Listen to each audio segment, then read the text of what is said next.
Não se trata então de comparação bruta entre poderes políticos. Não, mas os norte-americanos, os Estados Unidos é muito mais poderoso hoje do que era Veneza, Florença ou Gênova no século XV. Sim, é verdade. Porque o sistema a envolver e, portanto, a qualificar essa hegemonia era um sistema menor do que é hoje, né? Então pode-se dizer que esses poderes eles são mais intensos, inclusive porque são poderes hegemônicos exercidos em contextos muito diferentes. Qual é o start, o ponto de partida então desse ciclo diferenciado, né? Esse ciclo vicioso a alçar uma potência à condição de hegemônica é a sua capacidade de acúmulos de capitais. E aqui a gente volta então à matéria do dia. Acúmulo de capital, acúmulo de riqueza em escala diferenciada. A história do capitalismo, ela é a história da busca pelo acúmulo de riquezas, né? Num sistema estatal muito marcado então pela existência de estados territoriais, que andou se pulverizando e se tornando diferente, se complexificando nas últimas décadas. Não quero entrar nessa discussão, né, se vivemos então um sistema internacional no qual os estados nacionais desempenham um papel central ou não. Só queria dizer que eu acho que muitos analistas eles se desfazem com excessiva facilidade da ideia de estados, né, em prol dessa pulverização política, e acho que aí a gente perde alguns aspectos importantes do funcionamento da economia mundial, né? Para todos os efeitos, né, nesse período todo ao qual a gente se reporta, há uma busca incessante por esse acúmulo de riquezas. Isso permite, então, a conversão dessas riquezas acumuladas em empréstimos, e então a abertura de mais um veio lucrativo por meio dos lucros, né, uma prática, então, antiga, razoavelmente antiga, na história da humanidade, correspondente, então, a essa formação desse sistema, pelo menos de um modo orgânico, né, e aí os metais preciosos desempenham, então, um papel fundamental. Aí desempenham um papel fundamental. Vejam só, pessoal. Se nós quisermos adotar essa periodização proposta pelo Arrighi, né, nós temos então que o advento dessa mineração na América Portuguesa, que eu já qualifiquei de modo preliminar anteriormente, estou falando de extração regular, constante, volumosa de ouro, né? Nós temos que o início dessa mineração para valer está aqui, né? Num século holandês, no qual já começam a se desenhar alguns elementos desse século britânico, né? Porque, afinal de contas, essa sucessão, de acordo com a teoria do Arrighi, não é uma sucessão cronológica perfeita. Uma fase se mistura à outra. Se esta aqui é uma fase italiana, sobretudo uma fase genovesa, né, nós temos que o início da fase holandesa é anterior ao término da fase italiana, né? E aí o fim dessa fase holandesa é posterior, né, ao início de uma fase inglesa, logo britânica e assim sucessivamente. Existem períodos de acirramento dessa competição internacional onde a potência hegemônica está em crise, dá sinais de fraqueza e onde outras potências se mostram capazes então de adentrar a esse cenário com muita vitalidade. Só para esclarecer então o funcionamento desse modelo, né, Giovanni Arrighi e outros que pensam de modo semelhante podem afirmar que atualmente, o Giovanni Arrighi infelizmente não pode mais afirmar porque ele já faleceu, né, mas outros, enfim, analistas a pensarem de forma semelhante podem dizer que a hegemonia norte-americana encontra-se em crise e que aquela crise dos anos 70, a crise da economia mundial, a crise do petróleo, foi uma crise sinalizadora a desembocar numa crise, essa que nós vivemos hoje em dia, né, não há nenhuma dúvida que vivemos uma crise estrutural do sistema capitalista, seria uma crise a aprofundar a decadência da hegemonia norte-americana.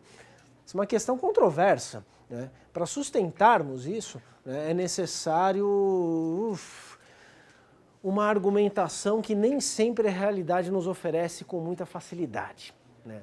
Deixo em aberto a questão, apenas para dizer que é um desdobramento desse modelo. As hegemonias não são eternas, obviamente, e até o momento, né, elas foram suscetíveis de momentos de abalo orgânico, estrutural, sistêmico. Bem, deixo de lado então a questão dos Estados Unidos, a questão da hegemonia e da competição internacional no nosso presente e volto aqui para esse gráfico, né, que já se distanciou um bocado, acho que vocês são capazes de perceber isso sem nenhum esforço, de uma tradicional linha do tempo, não é verdade? Né? Nós não temos aqui um eixo de ordenadas e abscissas, nós temos uma linha, né? Uma linha horizontal, com indicação aproximada de intervalo, indicação precisa de intervalos temporais de 100 anos. Mas aqui nós não temos valor. É uma linha, é uma cronologia, mas é uma cronologia do quê? De movimentos amplos, de movimentos históricos, estruturais, que se são excessivamente rígidos, se estão determinados excessivamente por uma explicação que não necessariamente condiz com a complexidade da realidade, tem o inegável mérito de nos sugerir algumas coisas. Ou seja, que a história do advento dessa mineração na América Portuguesa se relaciona com o exercício de um determinado poder político, com o exercício de outros poderes políticos que estão presentes nesse mesmo momento. Faz sentido isso, pessoal? Né? É como se então, mesmo em se tratando de uma simplificação, todo modelo de explicação da realidade abrangente, transcendente, é necessariamente uma simplificação. Não existe modelo perfeito a dar conta da complexidade da realidade. Mesmo sendo uma simplificação, essa simplificação nos adverte para certas coisas. Peguem lá um livro didático, né? Sempre eles. Né? Peguem lá um livro didático e leiam lá os capítulos referentes à mineração no Brasil. No Brasil, no Brasil, no Brasil. No máximo aparece uma Inglaterra lá, né? É Inglaterra ainda, não é Grã-Bretanha, uma Inglaterra que estaria sugando, drenando as riquezas que Portugal, por ser fraco política e economicamente, não consegue usufruir em proveito próprio, não é assim? Então, no máximo tem lá a Inglaterra, né, que tem alguns acordos comerciais, então suga, drena esse ouro português do Brasil, porque não é um ouro brasileiro, né, é um ouro português do Brasil, né, em proveito próprio. No máximo isso. Estou exagerando? Né? Não sei se alguém, enfim, aprendeu de uma maneira diferente e tal, mas geralmente é esse binômiozinho, né? Portugal fraco, Inglaterra forte e o ouro brasileiro, que não é brasileiro, né, no meio do caminho. Mas a competição internacional não se restringe a Portugal e Inglaterra. Aliás, a acreditarmos na validade desse modelo proposto pelo Giovanni Arrighi, representado nesse gráfico, o advento da mineração não corresponde sequer à hegemonia inglesa, logo britânica. Tá claro isso? Mas o que o ouro do Brasil tem a ver com a Holanda? Né? Sim, tem a ver porque a Holanda se insere nesse panorama internacional. É disso que a gente está falando hoje. Deixa eu mostrar uma escala de valores e já já eu volto para a nossa periodização, né? Para essas relações do ouro com a economia mundial. Vou mostrar para vocês, isso aqui está publicado, enfim, na obra de um importantíssimo historiador francês, Pierre Vilar, Ouro e Moeda na História. Né? É uma tentativa válida, uma tentativa muito útil de mensuração. Produção anual de ouro e de prata e o valor indicial do ouro. Vamos deixar o valor de lado, né, porque isso aqui, enfim, é do século XV até o século XX. Né? A estatística continua, aqui está no final do século XIX, mas a página seguinte é do século XX. Vou pegar só os momentos iniciais dessa tentativa de mensuração. Então nós temos aqui intervalos. A partir de 1851, né, nós temos ano a ano, tá? Mas antes de 1851 nós temos intervalos, que são intervalos de médias. 1493, 1520, primeiro intervalo. 1521, 1544, segundo intervalo. 1545, 1560, terceiro intervalo. 1561, 1580, quarto intervalo, e assim sucessivamente, né? Ouro, primeira coluna. Prata, segunda coluna. Nota, a produção de ouro está expressa em milhares de onças. Nota, a produção de prata está expressa em milhões de onças. A produção de prata é muito superior à produção de ouro. No entanto, o valor da mesma quantidade de ouro é muito maior que o valor de prata, né? A mesma quantidade entre ouro e prata, a vantagem do ouro é enorme. Independentemente dessa comparação, nós temos aqui, nesses valores de onças, seja em milhares no caso do ouro, seja em milhões no caso da prata, né, a estatística de movimentos históricos fundamentais.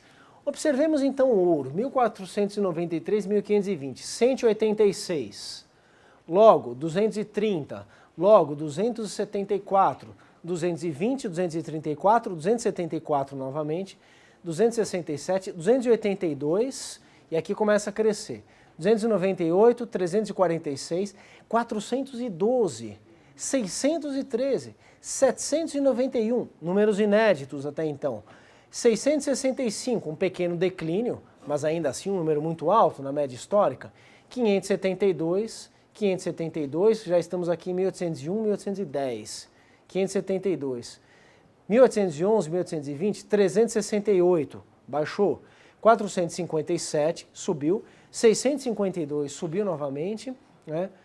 1761, 1841, 1850, pronto. Aí aqui tem então, enfim, um início, um período de extraordinário crescimento dessas onças de ouro, que tem tudo a ver não apenas com o aumento da demanda propiciada pelo industrialismo, né, pela complexificação da economia mundial, mas também pelo advento de tecnologia capaz de esgotar de modo muito mais lento, né, as minas de ouro. Então, mineração de profundidade, essas coisas que a gente assiste até hoje.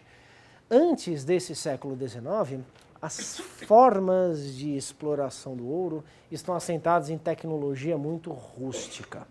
Mesmo assim, há um crescimento substantivo desde esse início da mineração, né, lá no final do século XV. É o tal do ouro da América. Esse é o ouro mais importante da economia mundial.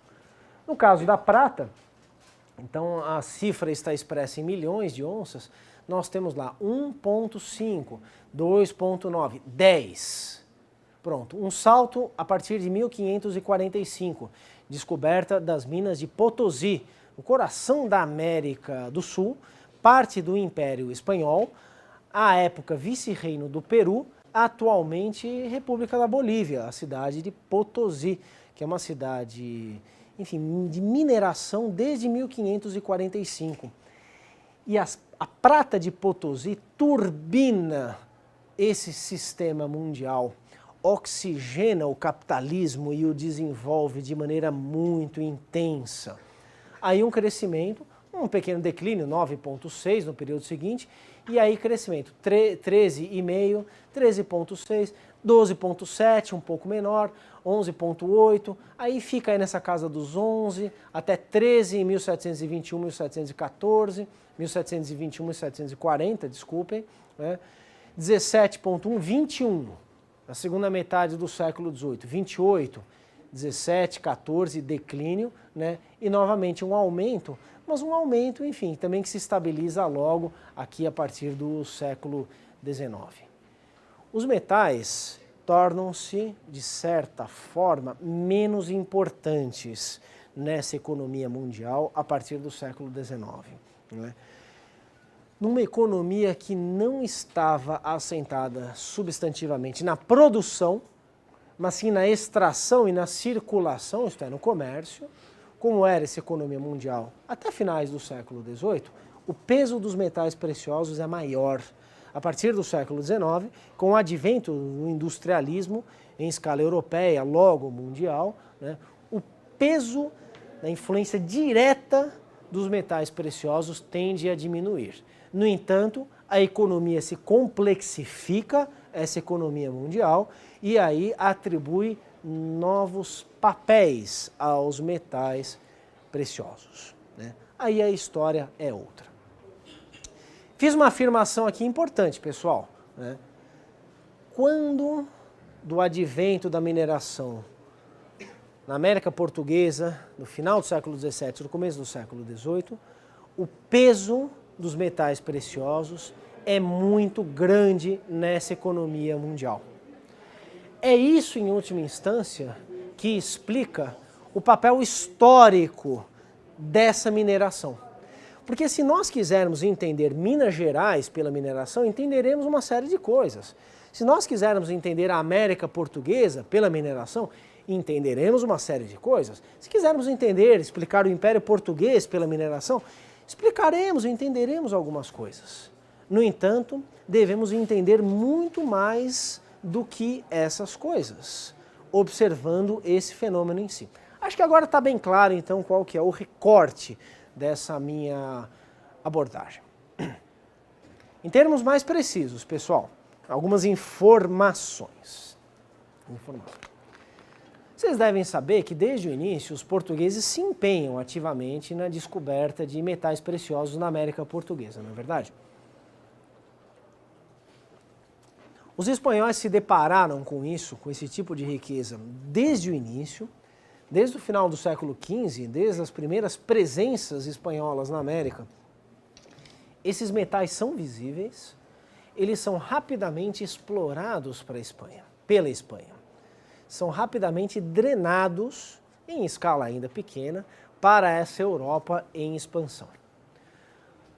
E Portugal, como é que fica, né? Portugal, obviamente, vislumbra a possibilidade de obtenção desse mesmo tipo de riqueza, né, nas imensas possessões territoriais que estão sob a sua égide, né, que são desconhecidas, que são difíceis de serem colonizadas, enfim, toda aquela realidade, né, dos primeiros ensaios de colonização portuguesa na América, que remonta então às primeiras décadas do século XVI. Por vezes, algo é encontrado, prata, ouro, mas nada que indique a possibilidade de uma exploração duradoura. Isso é fundamental. A descoberta das minas de prata de Potosí pelos espanhóis em 1545, né, acirra essa expectativa da parte portuguesa. Periodização 1545, descoberta da prata de Potosí pelos espanhóis. Ou melhor, descoberta espanhola da prata de Potosí, né? 1549, implementação do primeiro governo geral do Brasil. Um sistema de colonização duradouro, coisa que as capitanias hereditárias da década de 30 não tinham logrado ser, né? Não é à toa, então, que esse esforço da parte da coroa de Portugal de realmente estabelecer, né, um sistema de colonização, de presença, de exploração da terra, de presença territorial, né, coincida mais ou menos, né, com esse desenvolvimento econômico da Espanha propiciado pelo início da exploração da prata de Potosí. A expectativa também é capaz de engendrar mitos, um imaginário de teor fantástico, fantasioso, sim, mas não é completamente delirante, porque ele tem elementos muito concretos nessa realidade. Também pudemos desenvolver um pouco isso no nosso primeiro semestre, né? Capaz de engendrar, então, um imaginário, né, do qual faz parte, por exemplo, o mito do Eldorado, né? por que essa expectativa, então, de encontrar uma terra cheia de ouro, cheia de prata? Porque os europeus buscam esse tipo de riqueza, que é uma das formas mais intensas, mais imediatas de colocação nesse cenário de competição internacional, né? Isso não significa um delírio da parte de ninguém, né? Significa justamente a conversão, né, de expectativas em torno de uma realidade ainda muito pouco conhecida em imagens verossímeis. Para nós, elas podem soar hoje como absurdas. No entanto, para as formas de se pensar essa expansão europeia da época, do século XVI, essas imagens são verossímeis, elas podem colar. Daí, então, essa imaginação em torno de riquezas inesgotáveis que poderiam ser descobertas pelos portugueses.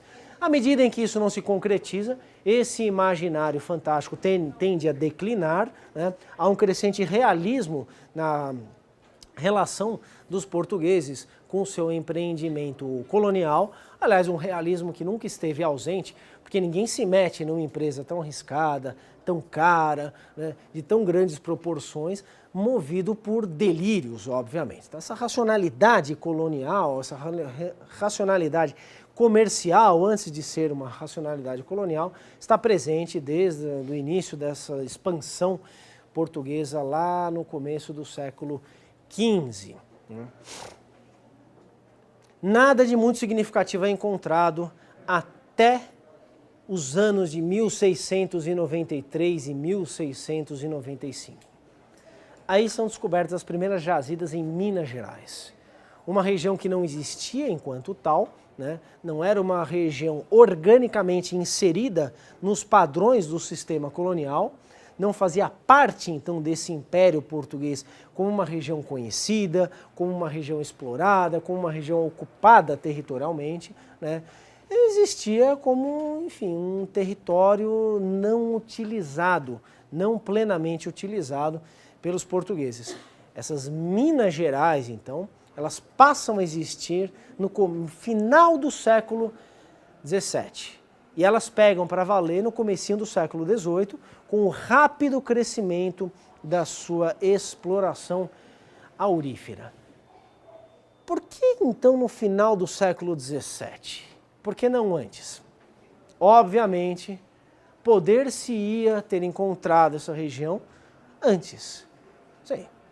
No entanto, há um conjunto de fatores presentes nessa história do século XVII português, sobretudo da segunda metade do século XVII português, que estimula, né, o investimento mais intenso nessas expedições, nessas tentativas de descoberta de ouro. Em termos técnicos, em termos práticos, os portugueses poderiam perfeitamente ter chegado àquela região e ter descoberto ouro já no século XV, no século XVI, desculpem. Em termos práticos, em termos técnicos, não haveria impedimento nenhum. No entanto, por que eles chegam ali no final do século XVII? Porque finalmente descobrem ouro, um ouro que estava lá há muito tempo, óbvio, só no século XVII. Se nós olharmos apenas para o Império Português, não entenderemos então essa descoberta de ouro do Brasil.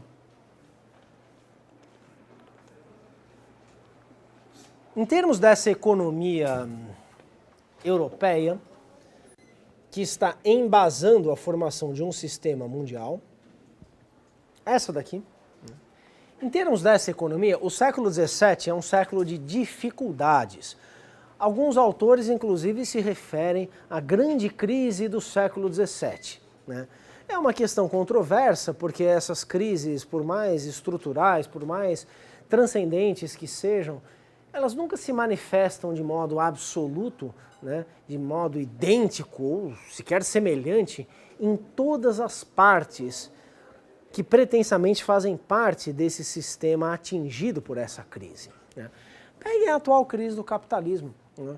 Mas todas as regiões econômicas, sociais do mundo sofrem da mesma maneira, né? Não, de maneira nenhuma, né?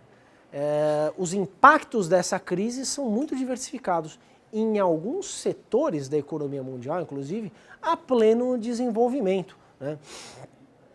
A tendência a referendar as palavras do nosso, enfim, ex-presidente Lula, né, de que não, como é que é? No Brasil a crise é marolinha, não sei o que lá, não. Ela é natural, a tendência a referendar essas palavras. Eram um pouco exageradas, né? Aquela coisa meio demagógica do Lula e tal. Mas, curiosamente, uma demagogia pautada por uma dose de inteligência bastante elevada. O Brasil não sofreu os mesmos impactos que os Estados Unidos ou a Europa, não é verdade isso? Significa que o Brasil não faz parte do sistema capitalista? Não, de maneira nenhuma. Significa que o sistema capitalista ele se forma ao longo da história com base em desenvolvimentos assimétricos. Isso é pressuposto não apenas do desenvolvimento histórico desse sistema, como de algumas das características essenciais que esse sistema apresenta. Dentre elas, a sua flexibilidade, a sua maleabilidade, de modo a atravessar algumas grandes crises ao longo da história e ficar de pé, modificando algumas coisas aqui, ali e tal, mas ficando de pé. Passou pela crise de 29, passou pela crise dos anos 70, vai passar por essa atual crise?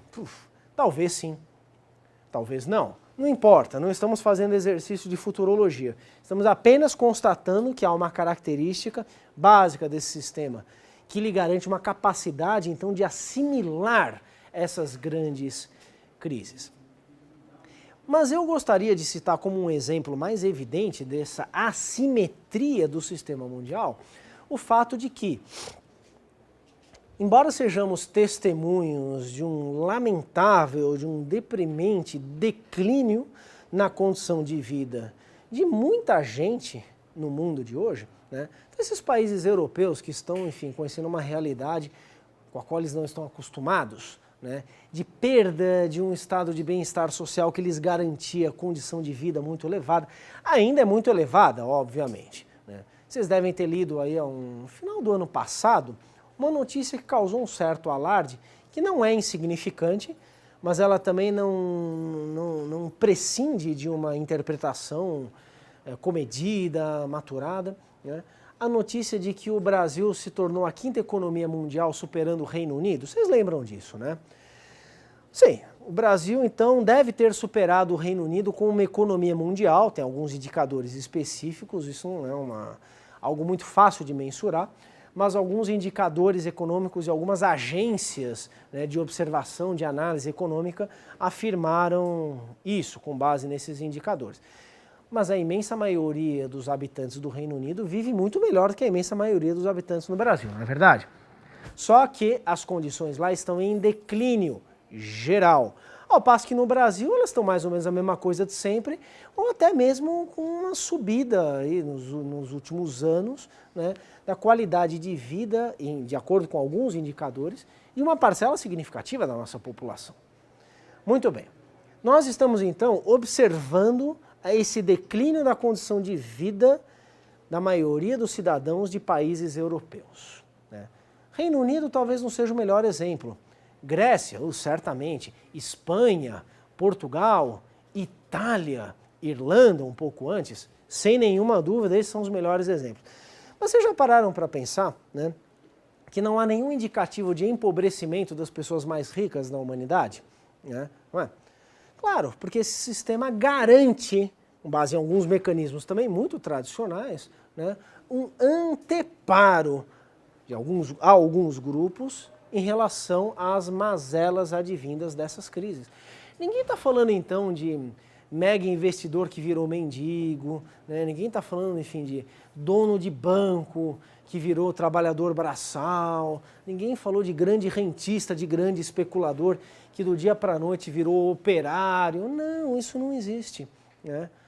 O que isso mostra, essa realidade, e eu não estou nem avaliando ela, dizendo se é bom, mas não é isso que interessa para efeitos dessa análise.